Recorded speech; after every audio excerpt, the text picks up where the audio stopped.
Hello, hello, hello. Hello everyone, welcome back to my channel at Anushka Biology 360. So I think it's our fourth lecture of this chapter. So let us start. सबसे पहले क्या लिखा, आज हम ads के बारे में पढ़ेंगे and then we will study about cancer. ठीक है, तो the word AIDS stand for, AIDS की डेफिनेशन ऑब्वियसली पढ़ेंगे, बट इसकी फुल फॉर्म क्या है, व्हाट इज़ एड्स. तो एड्स स्टैंड फॉर बच्चा एक्वायर्ड इम्यूनो डेफिशिएंसी सिंड्रोम.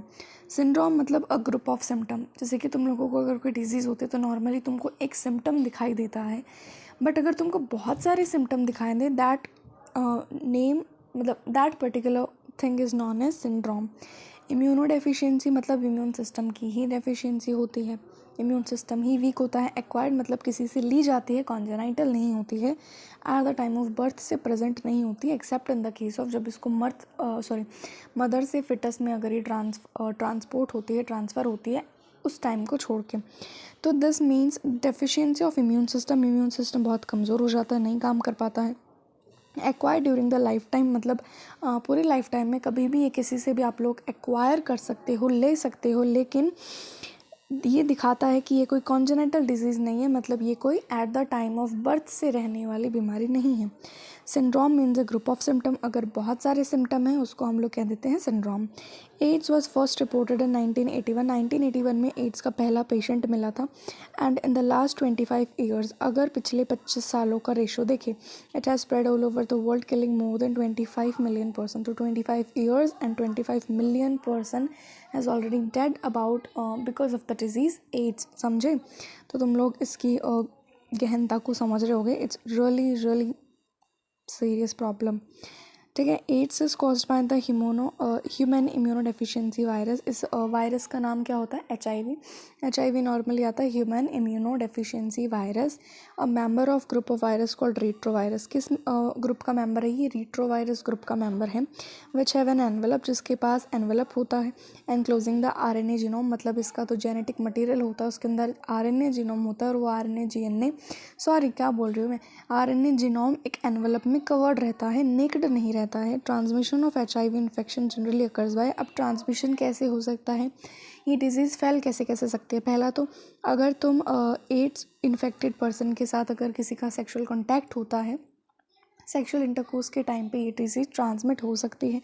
दूसरा, by transfusion of contaminated blood and blood product. अगर इन्फेक्टेड पर्सन का ब्लड तुम्हारे बॉडी में इंसर्ट कर दिया जाए या कोई भी ब्लड प्रोडक्ट के कांटेक्ट में वो आए, उसी टाइम पे ये बीमारी ट्रांसमिट होगी. तीसरा है by sharing infected needles as in the case of intravenous drug abusers. मान लो कोई ड्रग लेता है तो इंट्रावीनसली ड्रग लेता है, तो अगर वो इन्फेक्टेड पर्सन को दिया वो इंजेक्शन, उसके बाद किसी नॉर्मल पर्सन ने इंजेक्ट कर लिया, तो उसको भी क्या हो जाएगा? एड्स हो जाएगा.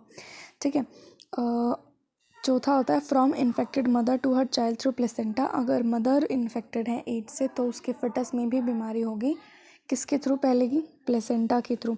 सो people who are at high risk of getting this infection include. तो ऐसे लोग जिनको एड्स ज़्यादा होने का खतरा है वो कौन कौन है? पहला, individuals who have multiple sexual partners, जिनके बहुत सारे सेक्सुअल पार्टनर्स हैं. ठीक है, तो वो लोग जो अलग अलग लोगों के साथ सेक्सुअल इंटरकोर्स करते हैं, तो उन लोगों को ज़्यादा खतरा है एड्स होने का. दूसरा, जो ड्रग एडिक्ट्स हैं, जो इंट्रावीनसली ड्रग लेते हैं. ठीक है, ऐसे इंडिविजुअल जिनको बार बार ब्लड ट्रांसफ्यूजन की ज़रूरत पड़ती है. And children born to an HIV infected mother. अगर किसी मदर को एचआईवी इन्फेक्शन ऑलरेडी है, उससे जो भी बेबी बॉर्न होगा, जो चिल्ड्रन बॉर्न होगा, उसको भी एड्स होगा. तो do you know when do people need repeated blood transfusion? ये तुम खुद सर्च करोगे. Find out and make a list of. ठीक है, it is important to note that HIV AIDS is not spread by mere touch और physical contact. मतलब अगर अपन kissing वगैरह इंक्लूड करें या फिर फिजिकल टच, हग वगैरह इंक्लूड करें, और नॉर्मल टच वगैरह से एड्स नहीं फैलता है. ठीक है, ये बॉडी के ब्लड से ही फैलता है. नॉर्मली बॉडी के अंदर का जो फ्लूइड है उससे फैलता है, जैसे इंट्रावीनसली हम कह सकते हैं ना. तो इस तरीके से इट इज़ इम्पॉर्टेंट, ये बात बहुत ज़रूरी है कि एड्स जो होता है वो नॉर्मल फिजिकल टच से नहीं फैलता है. It spreads only through body fluid. सिर्फ बॉडी फ्लूइड से ही फैल सकता है ये. It is hence imperative for the physical and psychological wellbeing that the AIDS infected persons are not isolated from the family and society. देखो, obviously बात, अगर किसी को पता चले कि तुम्हारे ग्रुप में कोई एड्स इन्फेक्टेड पर्सन है, so you will make sure कि तुम उसके आसपास भी ना जाओ. बट तुम लोगों को ये बात पता है कि नॉर्मल अगर वो तुमको टच करे तो उससे नहीं फैलेगा, एड्स नहीं होगा तुमको, बट स्टिल हम लोगों के अंदर एक डर रहता है, तो ना वो उस पर्सन को बहुत बहुत अलग फील करवाता है। तो ये बात सब लोगों को बहुत बताने की ज़रूरत है कि एड्स जो होता है वो नॉर्मली इस तरीके से नहीं फैलता जितना अपन सोचते हैं। तो उस आदमी को या फिर उस औरत को या फिर उस इन्फेक्टेड पर्सन को इतना अलग आइसोलेट फील करवाने की कोई ज़रूरत नहीं है, ठीक है। There is always a time lag between the infection and appearance of AIDS symptom. मतलब जब वायरस इन्फेक्ट करे तुमको और एड्स के सिम्टम्स तुमको दिखने शुरू हों, वो जो टाइम पीरियड होता है ना वो बहुत सालों तक वेरी कर सकता है, बहुत ज़्यादा टाइम गैप होता है। ये पीरियड कितना हो सकता है, कुछ महीनों तक का भी हो सकता है और कुछ सालों तक, यूजुअली 5 to 10 ईयर्स। मतलब इमेजिन करो अ वायरस इन्फेक्टेड यू, लेकिन उसका जो सिम्टम है वो तुमको 5 से 10 साल के बाद दिख रहा है, ठीक है। तो इस तरीके का इनके बीच टाइम लैग हो सकता है, कुछ महीने का भी हो सकता है बच्चों, और कुछ सालों का भी हो सकता है। After getting into the body of the person, ऊपर वाला डायग्राम चिंता मत करो, ये पैरा पढ़ा दूंगी, ठीक है। अगर वो बॉडी अगर किसी पर्सन की बॉडी में वायरस आया, उसके बाद वायरस करता क्या क्या है, किस तरह से इन्फेक्ट करता है, किस तरह से हमारे इम्यून सिस्टम को डिस्ट्रॉय करता है। So let us study the virus enter into the macrophages where RNA genome of the virus replicate to form viral DNA with the help of the enzyme reverse transcriptase. Reverse transcriptase का क्या काम होता है भाई, क्या करवाता है? What is transcription?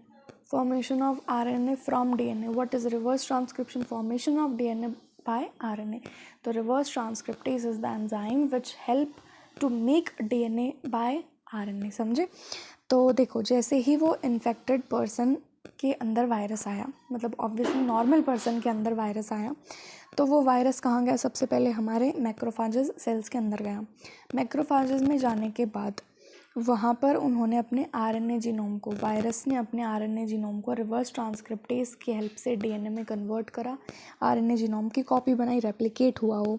This viral DNA get incorporated into the host cell DNA. अब ये जो वायरल वाला डीएनए है वो जाके उस पर्सन के डीएनए के साथ जुड़ जाएगा, मिल जाएगा, and direct the infected cell to produce virus particle. और फिर वो डीएनए हमारा, अब डीएनए ख़राब हो गया भाई, क्योंकि हमारे पास उस वायरस का डीएनए है। अब वो डीएनए हमारी बॉडी को ये आज्ञा देगा कि तुम लोग वायरस के पार्टिकल बनाओ। अब now the DNA, infected DNA will lead the body, ठीक है। तो वो अब भाई डीएनए नहीं कर सकता सारे काम, तो वो वायरस पार्टिकल को प्रोड्यूस करवाएगा। The macrophages continue to produce virus. जो मैक्रोफेजेस हैं वो लगातार वायरस बनाती जाती है। इस वजह से मैक्रोफेजेस को बेटा HIV फैक्ट्री भी कहा जाता है, ठीक है। और इसी तरीके से उनको HIV फैक्ट्री कहा जाता है, ठीक है। साइमल्टेनियसली साथ साथ क्या करता है, HIV enters the helper T cells. जो HIV होता है वो हेल्पर टी लिम्फोसाइट्स के अंदर एंटर करता है, रेप्लिकेट करता है और अपने प्रोजेनी वायरसेस को प्रोड्यूस करता है। The progeny virus is released into the blood attack other helper T cells. अब जो प्रोजेनी वायरस थे, जो नए बने हुए वायरस हैं, वो भी ब्लड में निकलते हैं और बाकी के हेल्पर टी सेल्स को मारते जाते हैं। This is repeated leading to a progressive decrease in the number of helper T lymphocytes in the body of infected person. अब अगर इतने हद तक हमारे क्या होता है, हमारे बहुत हद तक हेल्पर टी सेल्स जो होती हैं उन पर अटैक कर दिया जाता है और उनको हमारी बॉडी में मार दिया जाता है। तो इस पीरियड के दौरान, during this period, the person suffers from bouts of fever. उसको थोड़ा बहुत बुखार आता है, डायरिया होता है, वेट लॉस होता है। तुमने देखा होगा अगर किसी सीरियल में या फिर किसी शो में तुमने एड्स का पेशेंट देखा हो तो भाई उसके रिप्स तक दिख जाते हैं, बहुत उसकी एक एक बोन ऐसे विजिबल होने लगती है, जिस तरह से रिकेट्स का पेशेंट हो वो, है ना। छोटे बच्चों में रिकेट्स होता है ना, उस तरीके से लगता है, बट बहुत ज़्यादा पूरी तरीके से उसका वेट लॉस होता है, ठीक है।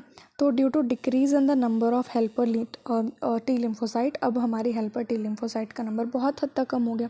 The person start suffering from infection that could have been otherwise overcome such as those due to bacteria, specially mycobacterium, viruses, fungus and even parasites like toxoplasma.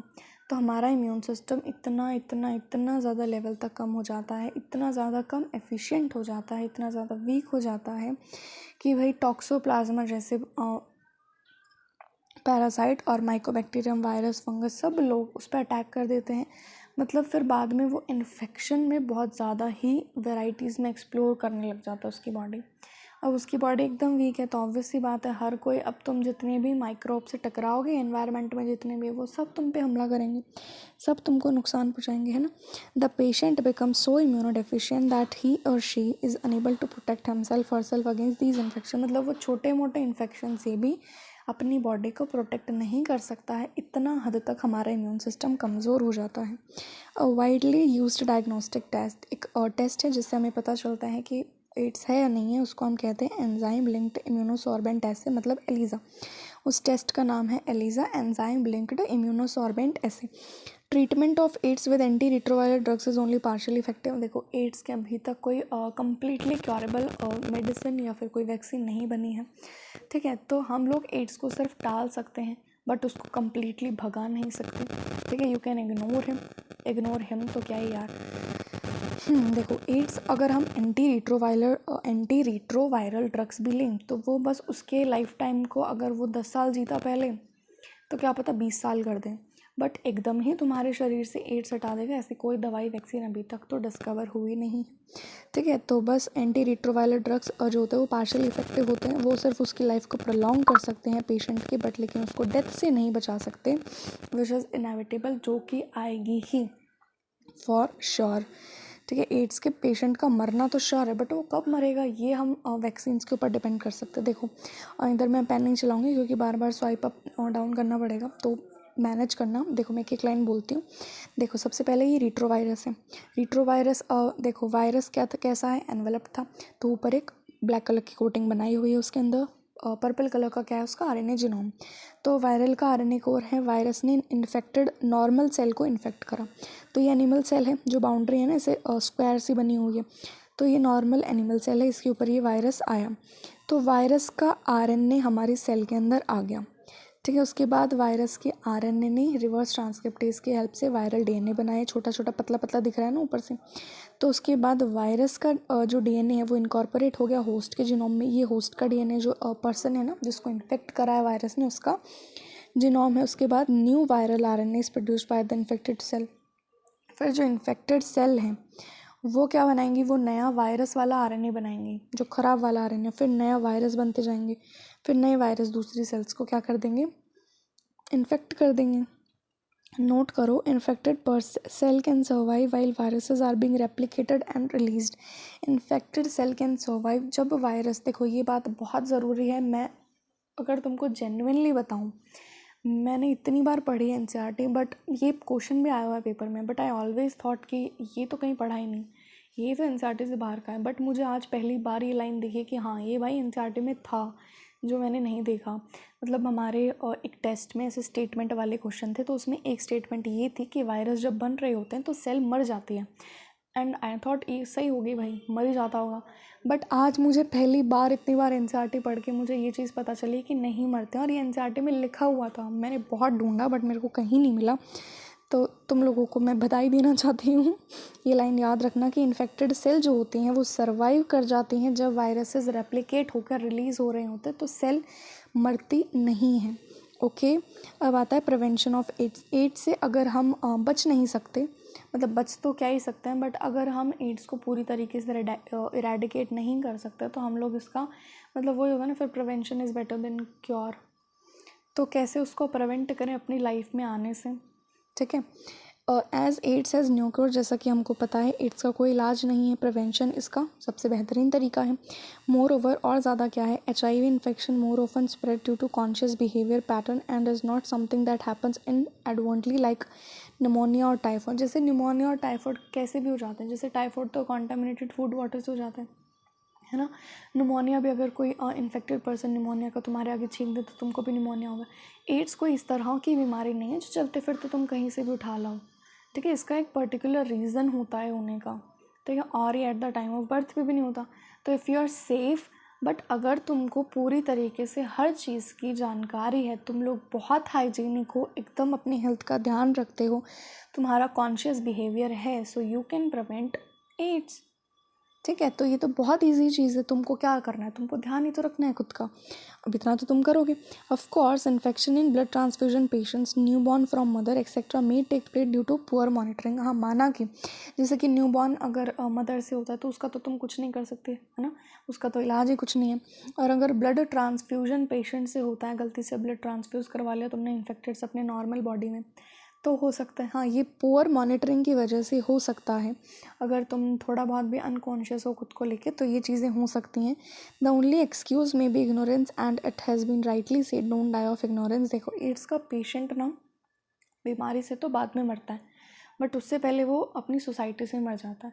क्योंकि इमेजिन करो if you are having a person with AIDS in your group, तो अगर जैसे ही तुमको पता चलेगा so you will separate him out, separate him और हर आउट। ठीक है, तो तुम लोग उसको रखना नहीं पसंद करोगे। I don't know what is the mentality, तुम लोग कुछ बात समझ रहे हो या नहीं समझ रहे हो, बट मैं अगर तुमको जनरली बताऊं कि लोग जनरली कैसा करते हैं, उसको इग्नोर करते हैं। ठीक है, पूरे कॉलेज में अगर 1000 बच्चे हैं तो 1000 में से कोई कम से कम 990 बच्चे उसको इग्नोर ही करेंगे। बाकी के 9 बच्चे में शायद थोड़ी बहुत हिम्मत हो जो उसको एक को मतलब अपने साथ फ्रेंड्स बना के रखें। ठीक है, तो ज़्यादातर उसको इग्नोर करेंगे। तो एड्स का पेशेंट सोसाइटी से इग्नोर होके पहले मर जाता है ना। बीमारी से तो वो बाद में मरता है, क्योंकि यार सिम्टम दिखाने का ही टाइम लाइक 5 से 10 साल है, तो ऑब्वियसली उसके बाद ही मरना वो शुरू होगा। और तब तक तो हम अगर वैक्सीन्स भी लेते हैं तो थोड़ा टाइम तो हम वैसे ही बढ़ा रहे हैं। बट इग्नोर होने की वजह से अब तुम लोगों को पता है आजकल लोगों की फिजिकल हेल्थ भले ही स्ट्रांग हो but they are not mentally healthy. ठीक है, मेंटली वो लोग बहुत सेंसिटिव होते हैं। तो अगर इस तरीके की चीज़ हो, अगर तुमको 1000 लोग इग्नोर कर रहे हैं तो you can imagine how bad it feels, है ना। तो इन अवर कंट्री, जो हमारे देश है उसके अंदर National AIDS Control Organisation NACO and other non governmental organisation NGOs जो हैं वो बहुत ट्राई कर रहे हैं लोगों को एजुकेट करने का, लोगों को कॉन्शियस करने का, लोगों को अवेयर करने का कि भाई इस तरीके से किसी भी पेशेंट के साथ ना करें। अबाउट एड्स के बारे में वो लोग सारी जितनी भी यूज़फुल नॉलेज है सब लोगों को पहुंचा रहे हैं। WHO has started a number of program. WHO ने बहुत सारे प्रोग्राम शुरू कर दिए to prevent the spreading of HIV infection, जिसकी वजह से HIV का इन्फेक्शन ना फैले। Making blood from blood bank safe from HIV, ऐसे ब्लड बैंक में ऐसा ब्लड रखो जो HIV से फ्री हो, सेफ हो।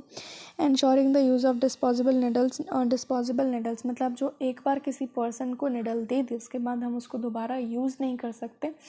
ठीक है, and syringes in public and private hospital and clinic, free distribution of condom का मैंने तुमको ये प्लस पॉइंट बताया था कि ये हमको किसी भी सेक्सुअली ट्रांसमिटेड डिजीज़ से बचाता है। तो अगर फ्री डिस्ट्रीब्यूशन करते हैं कॉन्डम्स का, कंट्रोलिंग ड्रग एब्यूज़ को कम करते हैं, जो इंट्रावीनसली ड्रग लेते हैं, है ना, ड्रग की वजह से भी फैल रहा था तो ड्रग एब्यूज़ को कम कर दिया। एडवोकेटिंग सेफ सेक्स मतलब use protection and promoting regular checkup for HIV in susceptible population as are some such step, ऐसे कुछ स्टेप्स हैं जो मैंने अभी बताया वो लिए गए हैं। और अगर हम रेगुलर चेकअप करवाते रहें HIV का, अगर थोड़ा बहुत शक होता है तो वो भी करवाते रहें भाई। इन्फेक्शन विद HIV और having AIDS is something that should not be hidden, मतलब अगर आपको एड्स है तो ये कोई छुपाने वाली बात नहीं है। ठीक है, ये कोई आपके ऊपर, हाँ वैसे तो it's a curse on anybody, but still it's not something you should hide from you should hide from anybody. तुम लोगों को किसी से छुपाने की ज़रूरत नहीं है। You can speak out loud that the infection may spread to many more people, अगर तुम लोग नहीं बताओगे इसके बारे में तो ये इन्फेक्शन ज़्यादा लोगों का फैलेगा, है ना। तो HIV AIDS infected people need help and sympathy instead of being shunned by society से इग्नोर ना होके धुतकार कर, अगर हम देखें तो बिना धुतकारे अगर हम उनको एक्सेप्ट करें, अगर उनको हम सिंपैथी दें, उनको उनकी हेल्प करें, तो एड्स का पेशेंट ज़्यादा बेहतर रहेगा। मतलब एड्स इन्फेक्टेड पर्सन जो होता है उसको सिंपैथी और हेल्प की ज़रूरत होती है, ना कि सोसाइटी के इग्नोरेंस की। ठीक है, unless society recognize it as a problem to be dealt with in collective manner the chances of wider spread of disease increase manifold. देखो, माना कि अगर किसी को इन्फेक्शन हुआ है सो हम लोग उसको बदल नहीं सकते, बट हम बाकी लोगों को बचा सकते हैं ना। अगर हम सोसाइटी को ये समझाएं कि ये जो एड्स जैसी बीमारी है ये सिर्फ डॉक्टर्स के लिए नहीं है, it's about all of us, ये सब लोगों को कलेक्टिव मैनर में अगर अपन लोग काम करेंगे तभी ये बीमारी बाकी लोगों में जाने से बच सकती है। बट अगर हम इसके बारे में बात ही नहीं करेंगे, हम लोग उस पेशेंट को इतना इग्नोर करेंगे, वो पेशेंट किसी को बताएगा ही नहीं कुछ, तो ये चीज़ पर्सन टू पर्सन बहुत ज़्यादा फैलेगी, है ना। तो सोसाइटी को ये बात माननी चाहिए कि ये एक कलेक्टिवली डील करने वाली बीमारी है। It is a malady that can only be tackled by the society and medical fraternity acting together. जब सोसाइटी और डॉक्टर आपस में साथ मिलकर काम करेंगे तभी इस बीमारी को फैलने से बचाया जा सकता है। ठीक है, अब आता है कैंसर। कैंसर एक बहुत डेडली डिजीज़ है, बट ये कैसी है तुम लोग बताओ भाई, कैसी है। देखो, कैंसर नॉन इन्फेक्शियस एनालाइको। Cancer is one of the most treated disease of human being and is a major cause of, पूरे के पूरे वर्ल्ड में अगर हम मेजरली डेथ देखें तो वो किसकी वजह से हुई है? कैंसर की वजह से। More than 1 million Indians suffer from cancer and a large number of them died from it annually. मतलब 1 मिलियन लोगों को कैंसर होता है और इतने ही लोग मर भी जाते हैं हर साल कैंसर की वजह से इंडिया में। The mechanism that underlie development of cancer और oncogenic transformation of cells, its treatment and control have been some of the most intense area of research in biology and medicine. हाँ, cancer का हमारे पास completely curable इलाज है, but जैसे cancer के बहुत अलग अलग टाइप होते हैं। ब्लड कैंसर होता है किसी को अलग अलग कैंसर होते हैं ना, है ना। किसी को थायराइड का कैंसर होता है, किसी को अब मतलब lot of cancer are there. तो किसी कैंसर का, किसी टाइप ऑफ कैंसर का हमारे पास कम्प्लीटली करेबल इलाज है, बट सबका नहीं है। इन अवर बॉडी, हमारी बॉडी में तो क्या मैकेनिज्म होता है इनका? हमारी बॉडी में cell growth and differentiation is highly controlled and regulated. अब ऑब्वियस सी बात है, अगर सेल ग्रो कर रही है और सेल डिफ्रेंशिएट कर रही है तो ऑब्वियस सी बात है ये चीज़ बहुत रेगुलेटेड रहेगी, बहुत कोऑर्डिनेटेड रहेगी और इसको कंट्रोल करके रखेंगे। ऐसे ही नहीं सेल डिवीजन हो जाता है, ठीक है। तो कैंसर सेल्स के अंदर there is breakdown of this regulatory mechanism. तो ये जो रेगुलेशन है ना कैंसर सेल्स के अंदर, ये रेगुलेशन नहीं होता है। मतलब वो अनकंट्रोलेबल ग्रोथ करते हैं जिनको हम कंट्रोल नहीं कर सकते, रेगुलेट भी नहीं कर सकते, कोऑर्डिनेट भी नहीं कर सकते, ठीक है। तो नॉर्मल सेल्स के पास एक प्रॉपर्टी होती है that is contact inhibition. What is contact inhibition? By virtue of which contact with other cell inhibit their uncontrolled growth. अगर तुम्हारी बॉडी की कोई नॉर्मल सेल बहुत गलती से सेल डिवीजन में कुछ गलती हुई तो उसकी वजह से वो अनकंट्रोल्ड ग्रोथ कर रही है, तो अगर वो किसी नॉर्मल सेल के कॉन्टैक्ट में आई तो इसका ग्रोथ होना रुक जाता है। लेकिन कैंसर सेल्स की ये प्रॉपर्टी नहीं होती है। मतलब cancer cells do not show property of contact inhibition. ये बहुत बार आता है सवाल, ठीक है। कैंसर सेल्स के पास ये प्रॉपर्टी नहीं होती है। As a result of this cancerous cell just continue to divide giving rise to masses of cells. और कैंसर सेल को कोई फ़र्क नहीं पड़ता, कोई भी हो जाए, वो बहुत सारे मासेस ऑफ सेल्स बनाता है जिसको हम ट्यूमर्स कहते हैं। ट्यूमर अब 2 टाइप के होते हैं, बेनाइन और मैलिग्नेंट। इसमें से एक ज़्यादा खतरनाक है, एक कम खतरनाक है, दोनों पढ़ेंगे हम।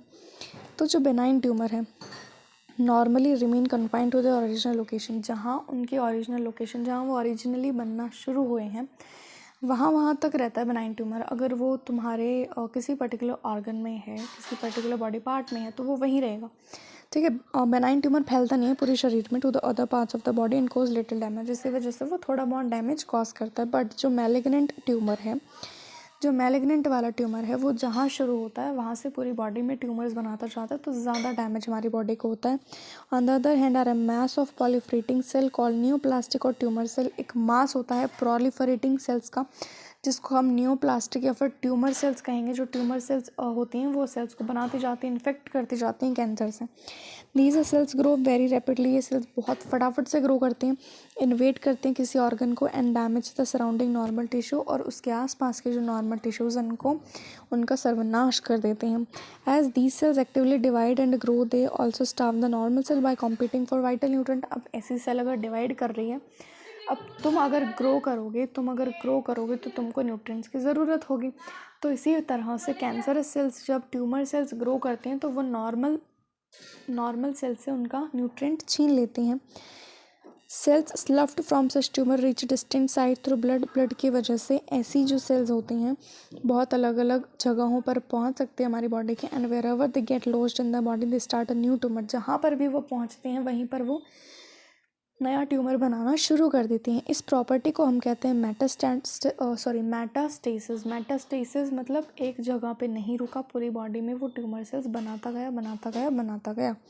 Is the most feared property. Malignant tumour की प्रॉपर्टी होती है मेटास्टेसिस और बेनाइन ट्यूमर्स की नहीं होती है, याद रखना है। कैंसर का इलाज नहीं, पहले कॉजेज़ देखेंगे, होता क्यों है। Transformation of normal sales. जब नॉर्मल सेल्स, देखो हमारे पास सेल्स कैंसरस सेल्स तो प्रेजेंट हैं, बट वो इनएक्टिव है।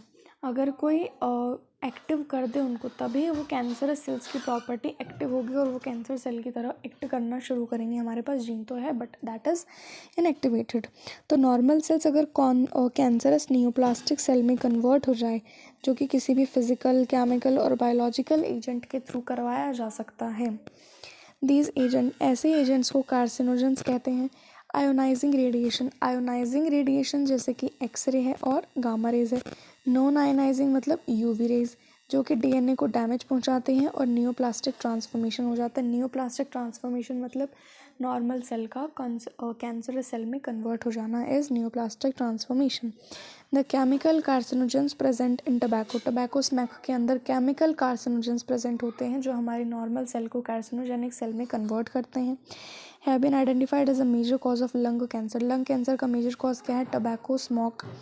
कैंसर कॉजिंग वायरस, ऐसे वायरसेस जो कैंसर कॉज करते हैं उनको हम ऑन्कोजेनिक वायरस कहते हैं। उनके पास जीन होती है जिसको हम वायरल ऑन्कोजीन्स कहते हैं। इसके आगे कुछ जीन्स ऐसी होती है जिसको हम सेलुलर ऑन्कोजीन्स, सी ऑन्क और प्रोटो ऑन्कोजीन्स कहते हैं, जो हमारी नॉर्मल सेल के अंदर पाए जाते हैं। विच व्हेन एक्टिवेटेड, अगर उनको सर्टेन कंडीशन में एक्टिवेट कर दिया जाए तो वो ऑन्कोजेनिक ट्रांसफॉर्मेशन ऑफ सेल करवा सकते हैं।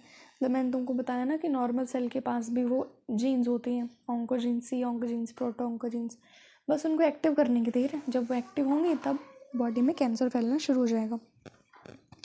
अब कैंसर का डिटेक्शन, कैंसर कैसे पता करें कि भाई कैंसर, उसका डायग्नोसिस क्या है?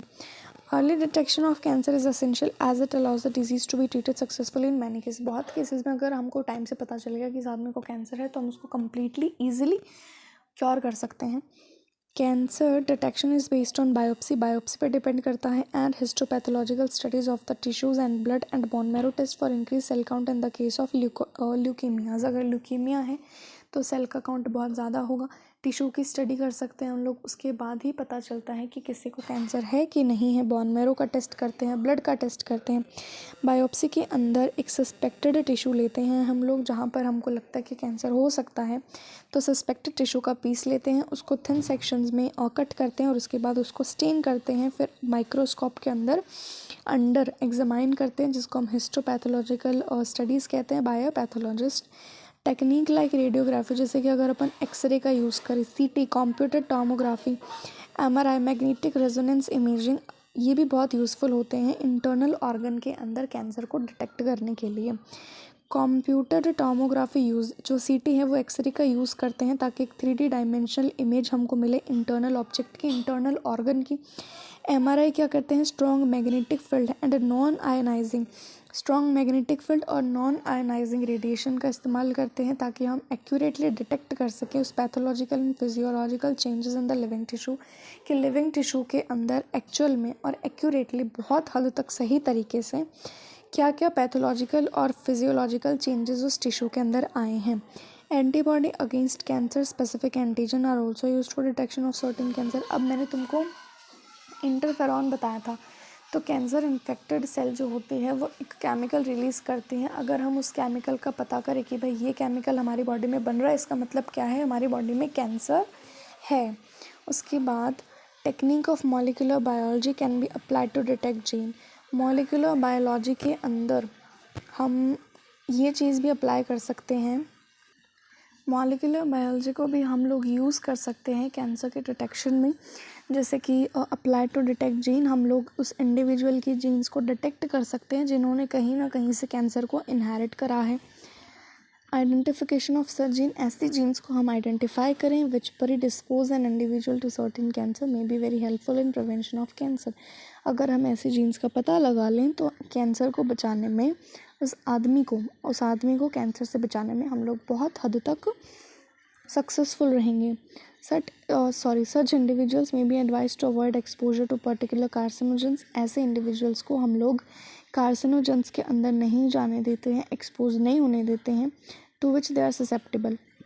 देखो, ससेप्टेबल मतलब अगर अपन मॉलिक्यूलर कोई जीन है, उसके अंदर जीन के अंदर क्या है, प्रोटॉन को जीन्स हैं, इनएक्टिव कैंसर सेल्स हैं, तो हम लोग ये देखेंगे उस जीन के बारे में, ये पता करेंगे कि ऐसी कौन सी चीज़ है जिसकी वजह से ये सेल्स या फिर ये जीन एक्टिव हो जाएंगी और कैंसर सेल में कन्वर्ट हो जाएगी। मॉलिक्यूलर बायो से हम लोग ये पता करेंगे, और ये पता करने के बाद हम उस पेशेंट को, मतलब उस नॉर्मल पर्सन को हम उसके अंदर जाने ही नहीं देंगे। जिस भी चीज़ से वो ससेप्टेबल होगा कैंसर के लिए, हम उसको उस जगह नहीं जाने देंगे। एग्जाम्पल जैसे कि अगर टबैको है, टबैको स्मोक, अगर हमें पता है कि इसको लंग कैंसर होगा टबैको से, तो हम लोग उसको नहीं जाने देंगे। देन आता है हमारा last topic, treatment of cancer. अब कैंसर का इलाज क्या है भाई? The common approaches for treatment of cancer are surgery. Normally हम लोग क्या करते हैं, सर्जरी करते हैं, रेडिएशन थेरेपी करते हैं और इम्यूनोथेरेपी करते हैं, इनका कॉम्बिनेशन होता है। In radiotherapy tumour cells are irradiated lethally, taking proper care of normal tissue surrounding the tumour mass. Radiotherapy के अंदर जो ट्यूमर सेल्स है, देखो मान लेते हैं ये इन्फेक्टेड सेल्स है, नहीं ये नॉर्मल सेल्स है, बट ये वाली इन्फेक्टेड है, ये वाली इन्फेक्टेड है, ये वाली क्या है, नॉर्मल है, ये मैं बता देती हूँ। तो हम लोग इनके ऊपर ऐसी रेडिएशंस फेंकेंगे जिससे हम लोग इनको, सिर्फ इसको और इसको ही ख़त्म करेंगे, बाकी के ये हो जाएंगी सेफ, ये पांचों बच जाएंगी, बाकी ये दोनों क्या हो जाएंगी बेटा, मर जाएंगी। और several chemotherapeutic drugs are use to kill cancerous cells. अब हमारे पास कुछ केमिकल ड्रग्स भी हैं जिनको हम कैंसर सेल्स को मारने में हेल्प करते हैं, मतलब वो हमारी हेल्प करते हैं। कई बार मैं क्या भूल जाती हूँ, आई डोंट अंडरस्टैंड, मैं सोचती तुम लोग कैसे समझ रहे होगे। ओके, तो some of these are specific for particular tumours. अब ऐसे तो है नहीं तुम लोगों ने एक दवाई हर कैंसर में चला दी, तो ये क्या होते हैं, स्पेसिफिक होते हैं पर्टिकुलर ट्यूमर्स के लिए।